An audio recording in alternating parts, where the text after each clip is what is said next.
Welcome back to 5 Rounds on FN, and the UFC returns to the birthplace of Vale Tudo, Brazil, on November 8th.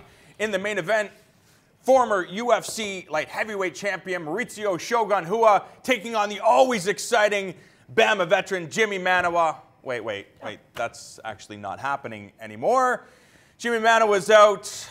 Unfortunately, OSP is in. Depending on how you look at this fight, if you're OSP, it's like, I think I can beat Shogun. This guy's takedown defense stinks. I'm going to put him down, and I'm going to hold him down for 5 rounds. If I can get the finish, sure, I'll go for something. But is it as cut and dry as that? We've seen in the past Shogun, not really the same guy we saw in Pride. And I know it's different rules, different game, different approach to mixed martial arts, but we haven't seen the improvements in his takedown defense and his wrestling as we've seen really with the rest of the sport. Yeah, it's an interesting one. This is very much old school fighter, like a fighter's fighter, against athlete, against new school athlete, football player, sprinter, new level of professional fighter athlete. That's a very different game, you know?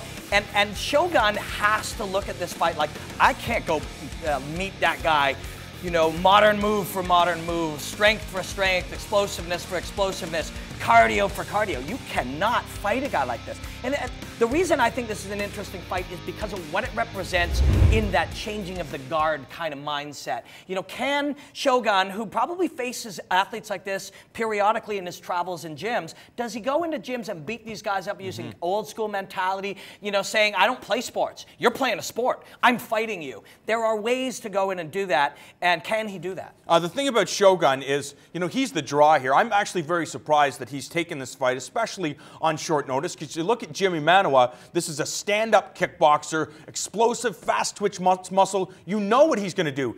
His goal is, I'm going to knock out Shogun in front of the world, and I'm going to be a huge star. I'm going to try to get myself to the top of that 205-pound mix, and who knows, maybe I could be challenging for a title, a shot at the title within the year. But instead, we have this fight with OSP, and there's no way Shogun's, you know, been working on his ground defense or his get-ups, as you talked about in the past.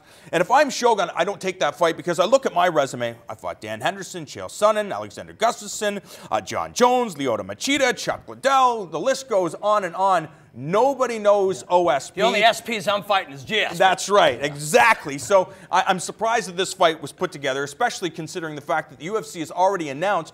I mean, I guess it's a win-win situation for Shogun, because if he loses this fight, it's like he's not going anywhere. The UFC has already announced that he's going to be coaching alongside Anderson Silva for the Ultimate Fighter. So I guess just be a company man, go out there and try to knock this guy's head off as fast as humanly possible. Yeah, again, I like the way it comes together because these athletes are the future. These guys who might have played football or basketball or something else and instead are going, this is an easier route of less resistance. I can be an athlete in the sport and get being paid as a professional athlete shorter. So these guys are not going away. They're a part of the game. They also learn all the same stuff. It becomes like, hey, this is how you run a pattern in football. This is how you shoot a puck in hockey. And this is how you throw a punch or an elbow in fighting. It's a very structured, athlete-oriented environment. Well, Shogun, I've done a lot of training with Sergio Cuna, who's one of his longtime coaches. When you train with Cuna, it ain't like that. He ain't showing you the most modern way to do it. He's got tricks and secrets and ideas that they've been brewing up down there in Brazil for a long time. That's what Shogun needs to bring out here. If he looked at this and said, screw it, I fight these athlete guys all the time. I'll take it. I'm getting paid. I'm a main event in Brazil. OSP, GSP, ESP, I don't care. You know, I'm going to fight him and I have ways to beat him. If that Shogun shows up and he's a grimy, angry old man who, he's only 32, but an old man who kicks people's asses, he can beat the athlete. For OSP, you would expect his corner to say, look, take Shogun down immediately, because his best way to win this fight is to use his Thai boxing skills that he learned at Shoot-A-Box all those years back in Brazil. So why mess around with that? Take this guy down. And I think if he does that, yes, he can be successful. Just grind it out over 5 rounds. But Shogun, if he can't get back up, what are his best options? Well, in the past, we've seen that he can actually his leg locks are outstanding. So if he decides, if he gets taken down and he decides to use his jiu-jitsu skills and try to get himself a knee bar or a heel hook, is this his best option if he can't get up? I think so. I don't think you're getting up against these super athletes who cut a lot of weight, the modern ones. I think you're going to look to old school to submit them. And we're in Brazil. Let's get some old school. Let's get some Brazilian jiu-jitsu on this guy. A lot of fun. I think this fight is, I'm not an OSP hater. I like these kind of athletes. They're fun. They're an important ingredient in the global scene of what fighting is. Quickly, got to talk about John Lineker, Ian McCall. Both guys know that a title shot could hang in the balance. If I'm John Lineker and his team, without question, I know if I stop Ian McCall, I'm going to be fighting for the title, considering the fact there are so few title challengers and the division right now is kind of trying to sort itself out, so to speak. Yeah, it's a good time to be a flyweight if you're winning.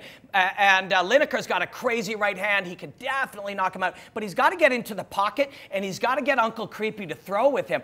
And McCall is really good on the outside. He blitzes, so he circles, moves, comes in, blitzes, gets back out. He's also a good wrestler. He has the tools to anger the Brazilian crowd, ignore all the throat-slitting threats, and win that fight, I think. Coming up, we look at the do's and don'ts of a successful cornerman explained by a well-traveled retired fighter. You don't want to miss it when 5 Rounds continues on FN.